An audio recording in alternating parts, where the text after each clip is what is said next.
Assalamualaikum warahmatullahi wabarakatuh.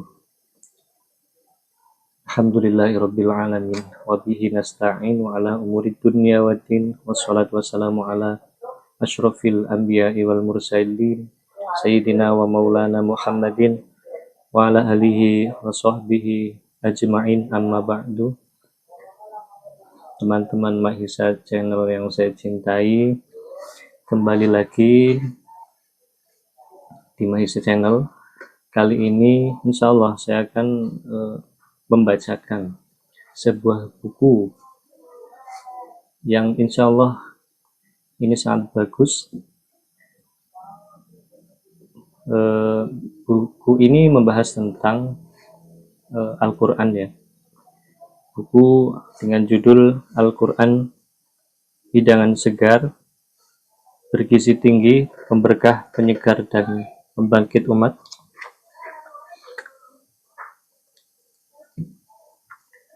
Ini adalah sebuah buku karya dari Kiai Haji Maftuh Bastul Birri Al-Hafidh.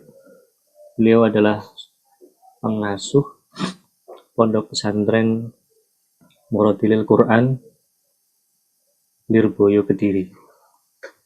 Karena buku ini setelah saya baca beberapa kali memang sangat menarik dan isinya juga sangat penting bagi kita semua, khususnya para penghafal Quran dan para orang-orang yang memang cinta dengan Quran, orang-orang yang memang ingin mengenal lebih jauh tentang Al-Quran. Walaupun ini buku hanya 159 halaman ya, kurang lebih 159, tapi isinya sangat lengkap, sangat mudah dimengerti, dan insya Allah nanti kita akan bacakan mulai dari pendahuluan hingga sampai penutup. Insya Allah kita bacakan dalam channel ini. Semoga bermanfaat. Seperti itu. Baiklah, kita mulai dari pendahuluannya. Pendahuluan ini ditulis oleh Kiai Haji Maftuh Bastul Birri pada tanggal 22 November 1980 Masehi.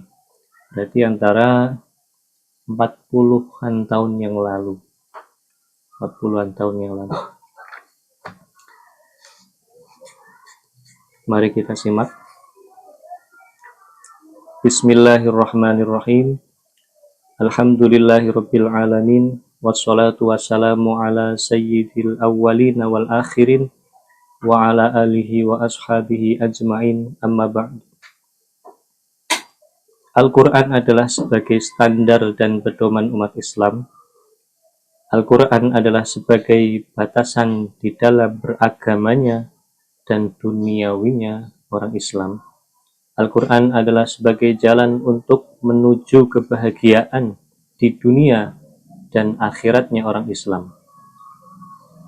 Dengan 3 catatan besar ini, kalau zaman sekarang mudahnya bisa dikatakan seperti di dalam hadis Nabi, Al-Quran adalah hidangan lezat dan hiburan segar sebagai anugerah dari Allah Subhanahu wa Ta'ala yang multi kompleks, full vitamin dan mineral, penuh gizi, yang mengharmoniskan dan menyegar-bugarkan setiap muslim, bahkan lebih daripada itu. Maka jelaslah bahwa Al-Quranul Karim adalah satu-satunya modal pembangkit umat, selagi umat mau menekuninya, walaupun hanya dalam segi mengaji dan membacanya saja dulu, adalah betul-betul akan mampu memberi berkah di segala bidang kegiatan umat. Maka semoga kita tidak buta anggapan dan tidak terpalingkan dengan lainnya. bahkan selalu mantap, senantiasa menekuni hidangan lezatnya dan hiburan nyamannya sebagai satu-satunya senjata yang ampuh, backing, dan andalan harapan.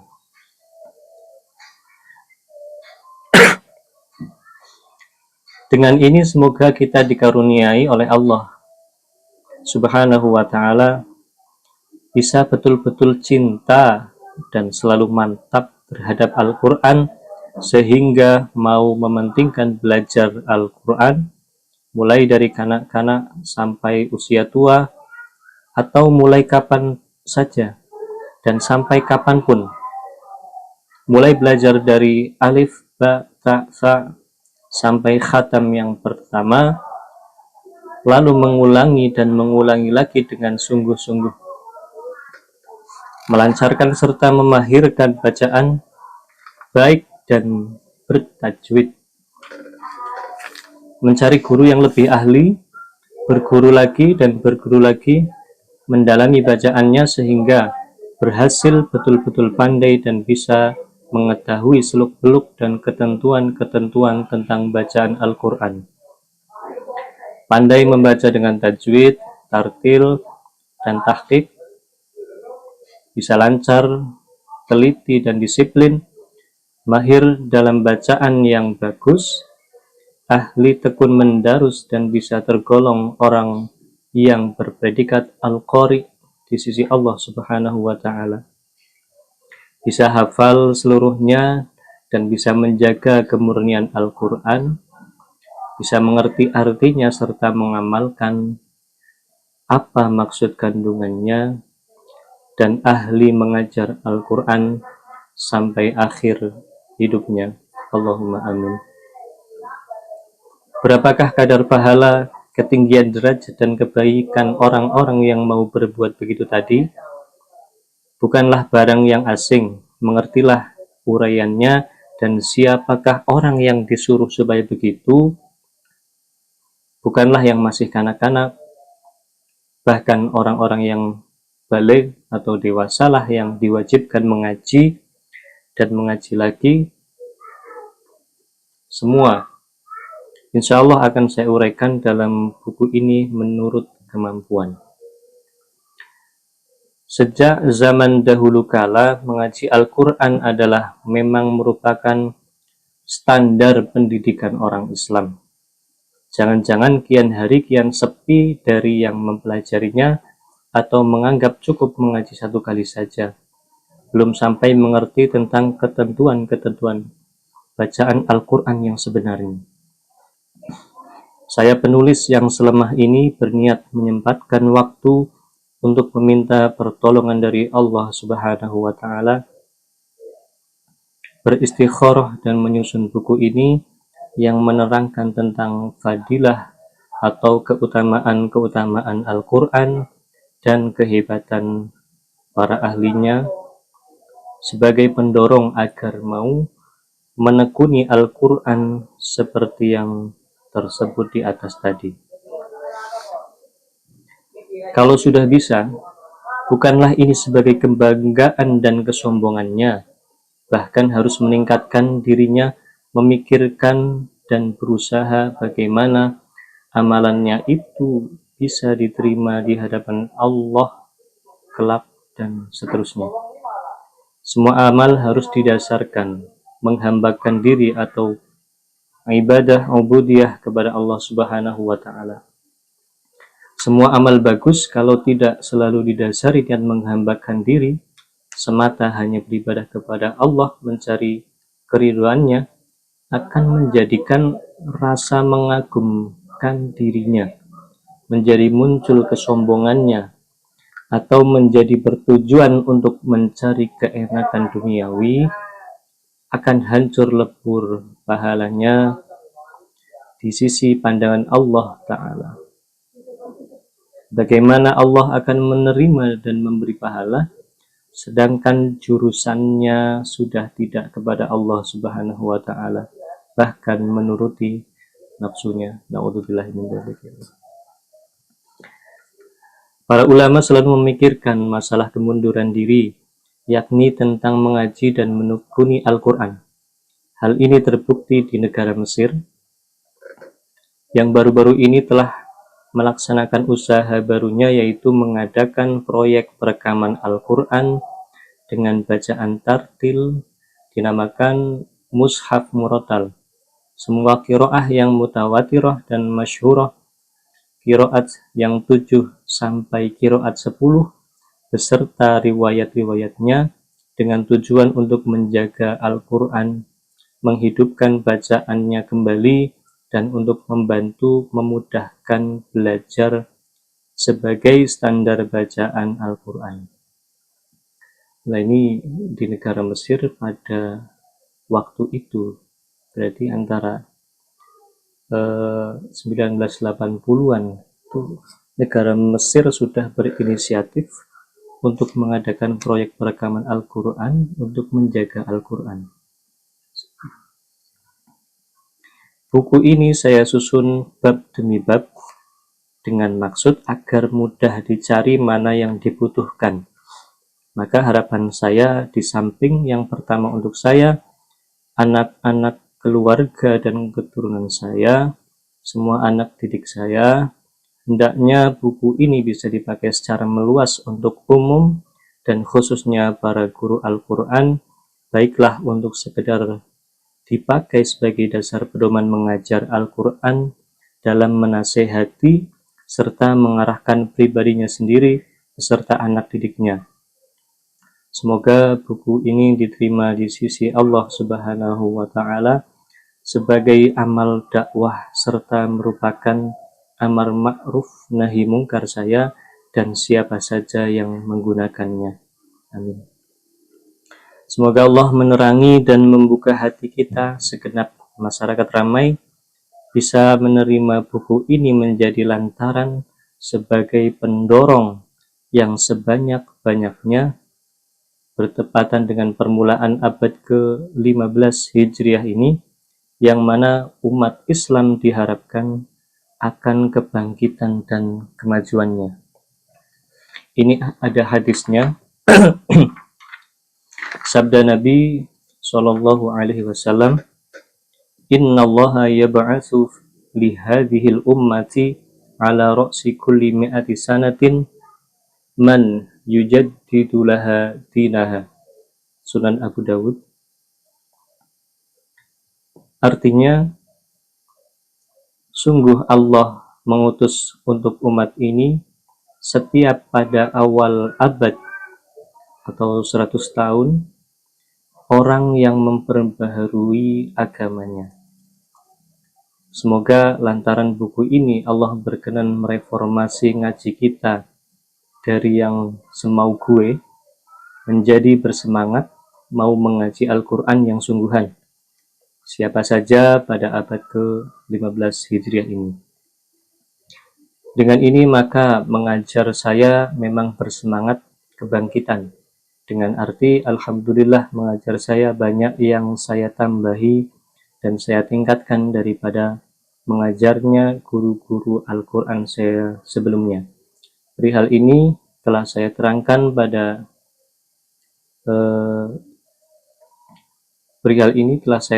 dan saya uraikan dengan jelas di buku saya yang berjudul Panduan Jet Tempur pada bab 3 periode perkembangan mengaji bacaan Al-Quran. Di belakang sana bacalah agar Anda tahu persisnya dan bisa mengambil manfaatnya. Buku Jet Tempur ya, Panduan Jet Tempur, termasuk salah satu karya beliau juga. Mungkin ini yang dimaksud Jet Tempur. Standar tajwid Jazariyah, sepercik air laut, perjalananku, Manakib 50 Wali Agung, ada ini membaca Al-Quran, persiapan membaca Al-Quran, terus ada turutan alif bata Jet Tempur, Beliau memang aktif menulis juga selain mengajar di pesantrennya. Beliau juga banyak karya-karya yang sudah ditulis beliau.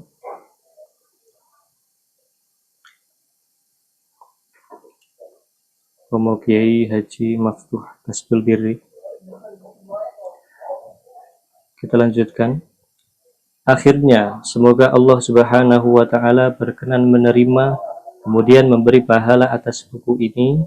Kemudian pahalanya saya hadiahkan kepada para guru dan kedua orang tua saya. Menjadilah sebagai amal bakti saya kepada mereka. Amin.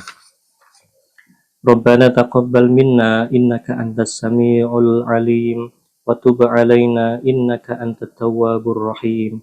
Wa ufawwidu amri ilallah alaihi tawakkaltu wa ilaihi unib. Kediri 14 Muharram 1401 Hijriah atau bertepatan dengan 22 November 1980 Masehi. Tertanda penulis. Itu tadi adalah bab pendahuluan dari kitab atau dari buku yang ditulis oleh Kiai Haji Maftuh Bastul Birri dengan judul Al-Quran Hidangan Segar, Bergizi Tinggi, Pemberkah, Penyegar, dan Pembangkit Umat. Madrasah Muratilil Quranul Karim, Lirboyo, Kediri. Dan bab selanjutnya nanti kita akan bacakan juga di video selanjutnya juga ya, insyaallah. Jadi terus ikuti kita dalam membahas buku ini, karena nanti di bab-bab akhir kita akan menjumpai sebuah hadis yang memang akan memacu kita dalam belajar Al-Quran, memacu kita untuk keberhasilan kita dalam menghafalkan Al-Quran atau dalam mencintai Al-Quran itu sendiri. Karena di situ ada sebuah hadis yang diriwayatkan oleh Imam Al-Bukhari seperti ini. Man qara al-Qur'ana summa mata qabla ayyastadhharahu atahu malakun yu'allimuhu fi qabrihi wa yalqallaha ta'ala wa qad istadhharahu. Yang artinya, barang siapa menghafalkan Al-Quran kemudian mati sebelum berhasil semua, maka malaikat akan datang memberi pengajaran di dalam kuburnya hingga orang itu bisa sempurna hafalannya. Nah, itu salah satu hadis yang memang membangkitkan semangat kita untuk tetap istiqomah dalam cita-cita kita menghafalkan Al-Quran. Dan masih banyak lagi hadis-hadis atau penjelasan-penjelasan beliau mengenai hal tersebut, yaitu bagaimana tata caranya kita menghafal Quran, kesiapan kita harusnya seperti apa yang harus kita lakukan terlebih dahulu, dan ketika kita sudah selesai dalam menghafalkan Al-Quran, apa yang kita harus lakukan. Seperti itu banyak di sini. Insya Allah nanti kita akan bacakan per bab atau per video lah. Kita nanti akan bisa membuat satu bab atau dua bab, kita bacakan, insya Allah. Semoga kita selalu diberi kesehatan ya, insya Allah. Amin ya rabbal alamin. Mungkin demikian dulu video kali ini, semoga bermanfaat. Jangan lupa untuk tetap menunggu video kita selanjutnya yang mulai masuk kepada pembahasan bab yang pertama. Demikian, kurang lebihnya mohon maaf. Wal afu minkum. Assalamualaikum warahmatullahi wabarakatuh.